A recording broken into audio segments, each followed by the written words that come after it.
Saya tidak katakan mengejar sukses itu salah.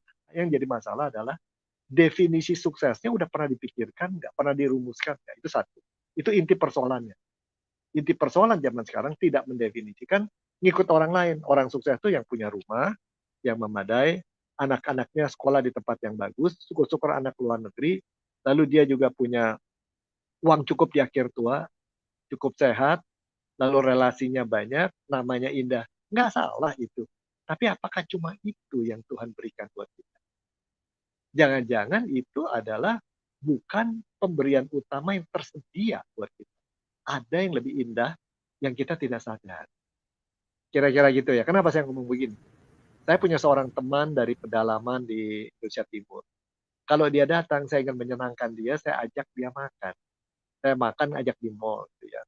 Saya tanya mau makan apa. Dia seringkali akhirnya pilih Chinese food. Tapi pilihnya selalu apa kalau datang? Nasi goreng sama bakmi goreng. Chinese food itu kan banyak sekali ya, mau cumi, mau apa namanya babi guling, mau apa namanya bebek. Kenapa hanya milih itu? Karena dia cuma tahunya itu. Di tempat dia ada cuma yang namanya Chinese itu cuma nasi goreng dan babi goreng dan dia suka.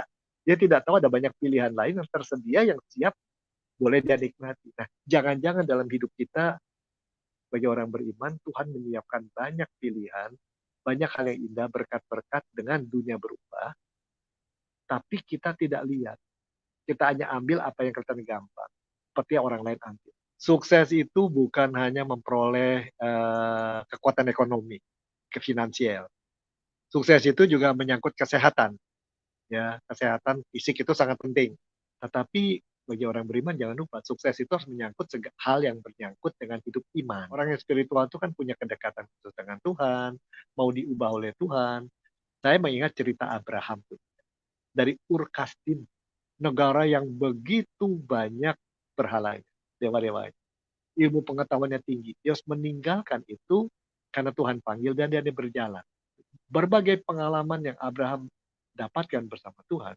Tapi ada pengalaman yang buat saya menarik adalah ketika Tuhan sendiri berkata, ketika mau menghancurkan Sodom dan Gomora, kok sahabatku Abraham tidak kita kasih tahu ya?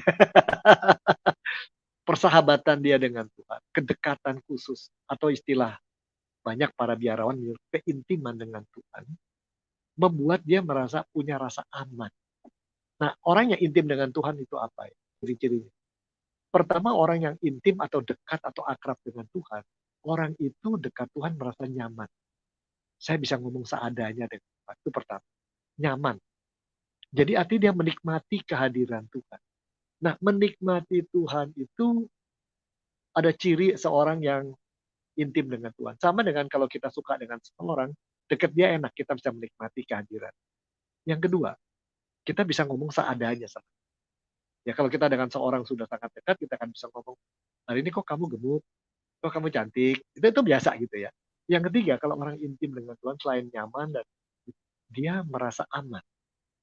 Saya ngomong salah pun, mungkin saya melukai dia, mungkin saya sesekali lupa, dia tidak akan pernah benci sama saya. Dan ini beda dengan seorang yang dengan Tuhan bukan karena berelasi dan rasa intim itu, tapi dengan Tuhan bertransaksi supaya nanti rezekinya turun. Nah ini dia, supaya nanti dapat dari Tuhan sesuatu yang dibutuhkan di dunia, supaya nanti masuk surga, supaya nanti jadi dekat kepada Tuhan itu bukan karena memang menikmati, tapi karena ingin mendapat sesuatu. Seorang teman saya begitu dekatnya sama Tuhan. Pada saat hari pasangannya diambil Tuhan dengan cara mengejutkan.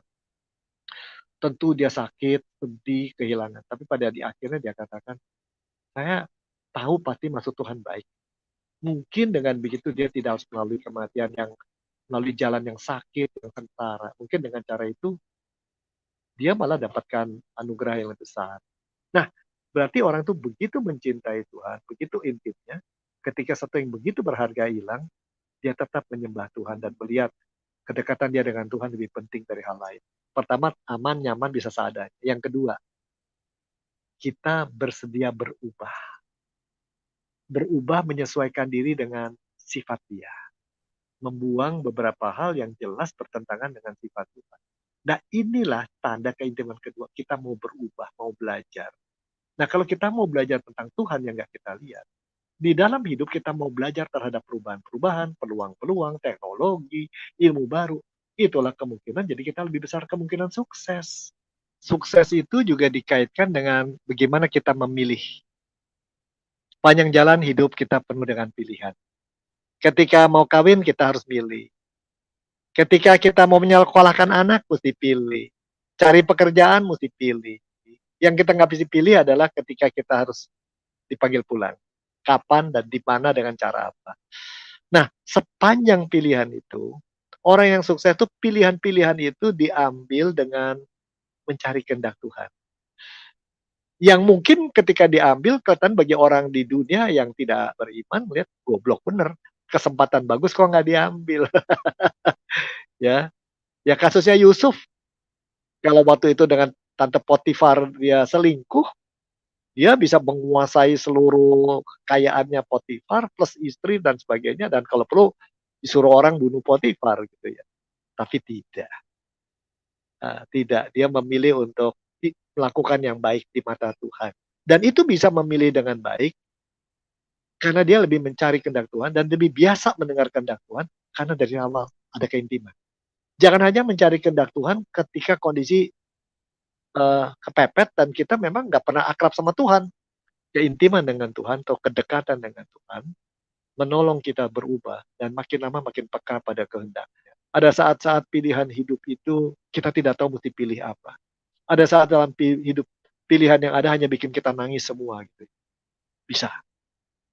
Tapi disitulah justru sukses itu kelihatan ketika kita beda sama orang lain. Karena keintiman dari Tuhan mewarnai semua itu.